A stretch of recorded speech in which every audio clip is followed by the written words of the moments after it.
Halo teman-teman, baik lagi dengan gue Om Ardi Gendut. Apa kabar teman-teman? Ya, tetap semangat walaupun hidup sedang susah, ya enggak? Jadi teman-teman, gue bahas satu pertanyaan ya mengenai dibatalkannya pencairan ya. Jadi ada teman kita yang bilang gini, Om, sebelum gue jawab sih di komen, gue jawab pakai video aja. Om, kenapa sih bisa nggak sih dibatalin ketika mau pencairan?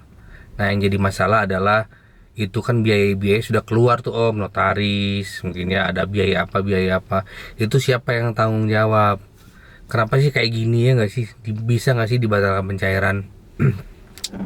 Seperti video-video gue sebelumnya ya. Jadi pencairan itu ya tetap bisa dibatalkan walaupun sebenarnya udah tanda tangan akad, walaupun seandainya sudah tanda tangan pengikatan notaris juga bisa. Cuman masalahnya kan siapa yang tanggung jawab ya enggak? Kalau menurut gua ya yang tanggung jawab di situ sebenarnya lebih ke apa ya? Menurut gua sih lebih ke sisi banknya sih. Kenapa? Itu kan dibatalkannya nih kasusnya teman kita itu karena sliknya ternyata ada yang bermasalah misalkan ya. Mungkin ketahuannya setelah tanda tangan kredit. Tapi menurut gua gini, aneh juga sih banknya ya. Tapi semua bank bisa terjadi juga sih. Gue juga kalau jadi banknya mungkin akan membatalkan mungkin kalau sesuatu hal yang yang prinsip ya. Cuman maksud gue kenapa nggak dicek dari awal-awal ya enggak? Kalau memang lu nggak yakin, lu cek berkali-kali pun nggak masalah. Tapi jangan dicek setelah tanda tangan akad, setelah tanda tangan notaris, setelah ada biaya gitu loh. Kedua, kecuali debiturnya memang memalsukan dokumen, baru ketahuannya pas mau pencairan, ya enggak.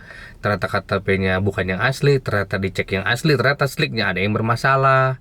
Nah itu ya bisa terjadi sih, seperti itu. Tapi kalau hal-hal normal, dalam artian debiturnya sebenarnya nggak bohong, cuman mungkin slik bermasalahnya juga, mungkin dia juga nggak sadar, atau mungkin hanya biaya-biaya kecil aja, mungkin nggak disengaja. Nah itu ya menurut gue sih harusnya sih bisa terjalan ya kalau menurut gue ya, apalagi sudah akad pencairan. Nah kalau memang debiturnya bandel, dia masukkan dokumen ya enggak, misalnya akte perusahaannya palsu ya enggak, sehingga pengurus-pengurusnya ternyata bukan yang itu yang tertera di akte, atau misalkan secara perorangan ya seperti gue bilang KTP-nya mungkin palsu, dipalsukan. Nah itu ya sebagai bank gue juga mungkin akan membatalkan pencairan.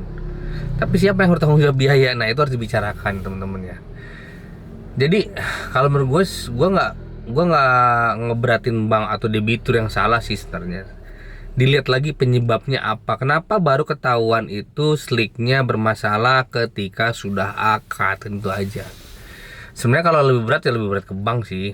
Banknya harus tanggung jawab tuh balikin duit. Ya enggak? Gimana caranya? Ya terserah banknya lah, ya enggak? Misalkan biaya notaris 3 juta misalkan, aduh udah terlalu kedebat ya, deal-dealan aja bang sama notarisnya. Hai notaris, ini pending dulu lah biayanya, nanti gue kasih proyekan lagi lah, nah lo potong lah dari biaya yang kemarin, nah ini gratisin aja dulu. Bisa aja, bisa kalau banknya kreatif ya nggak, petugas banknya kreatif ya nggak. Diskusi aja sama notaris, kita udah lakukan pengecekan lagi, ternyata kita nggak bisa cair nih, biaya sudah terlanjur kedebat, gimana? Ya udah, minta dibalikin, nanti notarisnya dikasih proyekan lain gitu loh. Win-win solution ya nggak, kalau memang nggak mau tanggung jawab. Tapi harusnya yang aktif di situ ya banknya lah. Gimana caranya duit nasabahnya balik kalau memang nggak jadi ya. Apalagi itu tanda tangan pengikatannya dalam rangka kredit ya nggak. Kecuali memang si debiturnya sudah melakukan balik nama dan lain-lain sebelum akad kredit. Memang sebelum mengajukan kredit, debiturnya emang udah berurusan sama notaris tersebut, ada biaya di notaris tersebut, itu beda cerita ya. Tapi ini kan pengikatannya nggak hubungannya sama kredit ya, bank juga harus aktif ya, walaupun mungkin yang salah mungkin debiturnya, mungkin ya, gua nggak nyalain teman kita ya, nggak dalam hal dokumen palsu dan lain-lain ya. Tapi ya memang hal ini jarang terjadi sih. Gue juga nggak tahu kenapa banknya ngecek slik mungkin ketika setelah akad.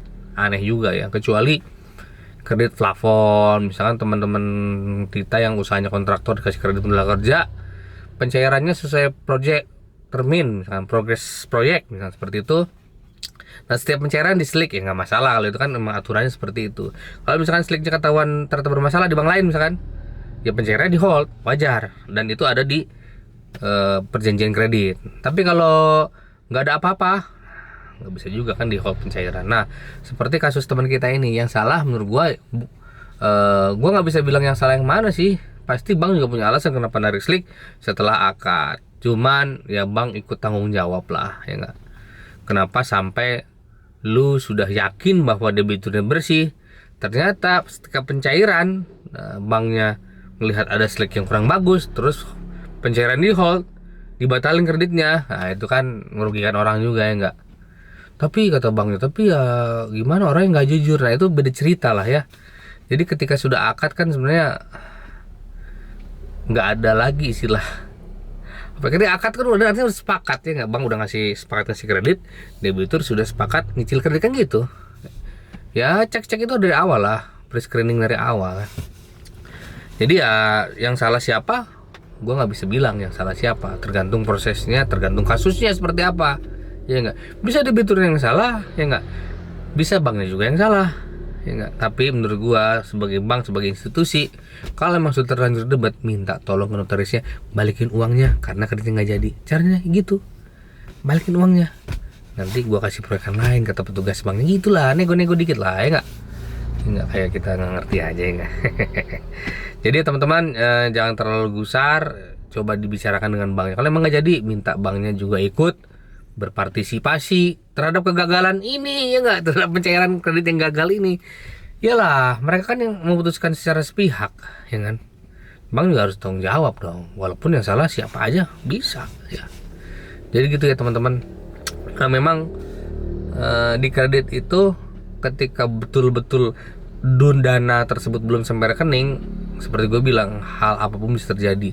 Sampai dana masuk rekening, hal apapun bisa terjadi. Sampai dana pun masuk rekening pun bisa diblokir, ya nggak. Kalau memang teman-teman belum sempat ngambil.